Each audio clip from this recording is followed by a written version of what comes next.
Hey everybody, welcome back. James here again with you.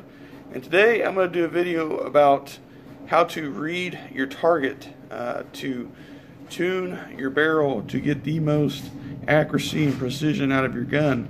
Whether it's air rifle, center fire, rimfire, you name it. These tips have helped me to tune my guns, tune the barrels to get them to shoot pretty much how I want them. So this is just a baseline, just a generalization. You know, it can vary. There's no set in stone way to know, but I come up with this little chart here to show you guys that when shooting a group, no matter what it is, like I said, whether it's an air rifle, rimfire, center fire, and as long as you're shooting within the range of that caliber, so you know you're not gonna be shooting out to 1,000 yards with an air rifle, but just saying, you know, like 100 yards with the center fire and rimfire 50 yards, and then, you know, depending on the air rifle, you know, just ranges varies. But there's 3 different types of groups that usually print on your target when you're shooting a group.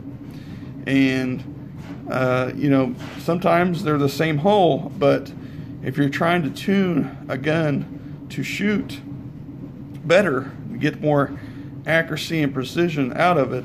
And let me clarify what accuracy and precision is.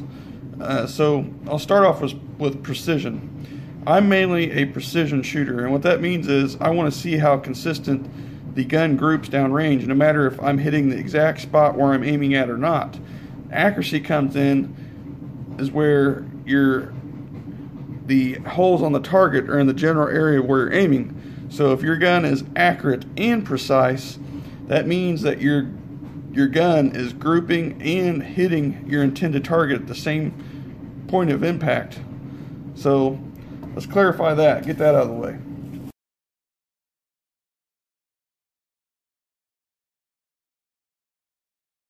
Okay, so starting here with these 3 main shapes that print on targets from, you know, like I said, different guns. You have your circular pattern where each shot varies.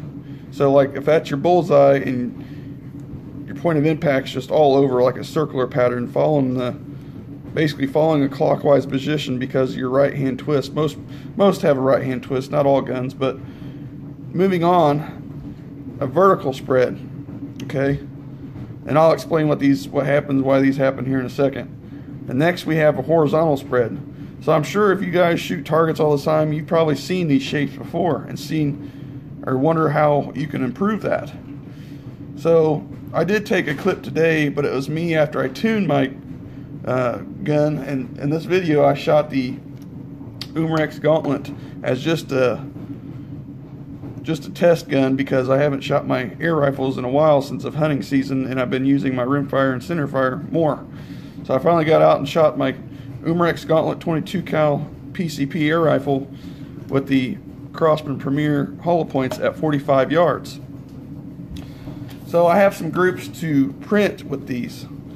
So actually shooting, so here's a group to match this group here, match what that was printing. Here's a vertical spread group because I'm aiming at the bullseye up the top. So, and then here's the horizontal. So as you can see, they pretty much look almost identical to what I've drawn up here as a generalization of what a baseline. So I'm going to explain what happens here. So if you're aiming and shooting, the 2 most common things that are happening is why that's doing that. At 45 yards, you know, I've known my Gauntlet, I've gotten it tuned before with pellets shooting the same exact hole. And that's a pretty good spread at 45 yards. So I wrote down the reasons why this is happening per each circumstance. So as you can see, these spiral shaped looking prints, it's because the projectile is wobbling or it's off center in the chamber itself. So if it starts off crooked as it gets in the rifling, it's going to shoot like that. It's going to shoot off balance going out of the barrel. Or the projectile is straight in the rifling, as center as possible on its axis, and your barrel is oscillating. What I mean by that is it's vibrating in a spiral manner. So that's what happens to that. So to fix that problem, you need either a projectile that's centered in the chamber, or you need to try tuning your barrel, which I already have tuning videos, but you need to figure out a way to tune the barrel by adding either weight or stabilizing the barrel somehow. So next we have the vertical spread. Now the reason why I know I called these out the way they are, each of these targets, is because I watched this in my scope as I was shooting. So one would print here, one would print there, one down here, one there. So on this vertical stringing, you can see it doesn't look vertical, but as I was shooting, they started either low and went high, or high and low. I just watched it in my scope because I seen it. So I mean, it's pretty just, it looks just like this almost if you think about it. And what causes that? Well, that's either a velocity change, which at 45 yards, if it's pretty consistent in a chronograph, which you'll be able to tell, that shouldn't be that much different. I mean, depending on the feet per second change, I mean, that has to be a huge change to be that big of a difference. So next we have a barrel whip. And what that means is, as your barrel is sitting in your stock or whatever, if it's free floating, all it's doing is just whipping, kind of like a diving board. When somebody jumps on it and then jumps off, that diving board just slams down and bounces right back up. So again, to fix that problem, like I said, test it with the chronograph, and if you're not having a velocity change, then your barrel needs tuned. And this is, like I said, how I figure out how to tune my barrels the way I need to shoot the groups that I want, and with non-match grade ammo and indie gun. So, you know, velocity change or barrel whip. So barrel whip, typically you might have to stabilize the barrel again or add weight to it to keep it from bouncing straight up and down. So it's horizontally level, but it's bouncing up and down vertically. Next, we have the horizontal stringing. So as you can see here how, like I said, I know which shots I've taken first. They started either to the left and went to the right and followed the horizontal line, just like this, or went to the right and left. It doesn't matter, whatever your situation is. But what's happening is you're having a inconsistent gas leak. No matter if it's combustion or high pressured air, the projectile is turning in the chamber before it even touches the rifling, and it's following that direction. It keeps going, getting worse and worse. And I got a problem, or I solved this problem, and you'll see here in a clip here in a second. But the reason that's happening is because the projectile is not seated far enough or seated too far into the rifling lands, and it's causing the projectile to turn. Or lastly, you're having a horizontal whip, so side to side. You're vertical, but you're side to side. So your barrel is bouncing side to side. So that's about it. And now, lastly, a quick fix to all the accuracy problems here at 45 yards, and I have this on video, is this group is 5 shots with these pellets, which is about 3/8 of an inch, and I can cover a dime, no problem, at 45. That's just tearing because of this paper in my backing board, but the actual holes I can cover easily with a dime. And what I had to do to get this to do that, and I didn't even tune the barrel, I just seen how it was horizontally spreading. And like I said, this is just a general idea of what's happening. You can see it's kind of horizontal spreading over here, a little bit of horizontal spreading over there, definitely horizontal spreading here, because there's most of the shots are going that way or this way, whatever way they were going in my scope. So what I did manually was I took a pellet and loaded in by hand, and like I said, I have a video clip of this. I loaded it in the chamber by hand, and it was still a jump to the rifling and lands, so I actually seated it with an Allen wrench or a hex key, pushed it in until I touched the lands, and closed the bolt, and then shot. And I lifted my head up off the scope and everything, and I still printed that group, which bested all of these. So guys, that's pretty much how you read a target, a group off your target to increase your accuracy and precision, because like I said, I'm a precision shooter, so it doesn't really matter like in the general area where my groups are landing, because you can always adjust that, but you can really hardly never adjust how they're grouping to a certain point.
So just to follow up with Rimfire, I used my Marlin XT22 long rifle using these copper-plated 40-grain super extra bullets, because I know a lot of people have asked since I've started shooting a lot more Rimfire on the channel to use copper-plated. Excuse me. And I've been finding some stuff out about copper plating ammo versus the standard lead. Not only is it higher velocity, but that's not exactly what I found out. So these are my first groups here. This is my first group of the day with my XT22 with a 21-inch barrel shooting these loads. Here's the next group. Well, then here is 5 shots at 45 yards, guys. So like I said, I could read my target and get extreme results. I think that's the tightest group I've ever shot with that gun ever, and since I've ever had it. 5 shots at 45 yards. That is less than 1/10 of an inch, center to center.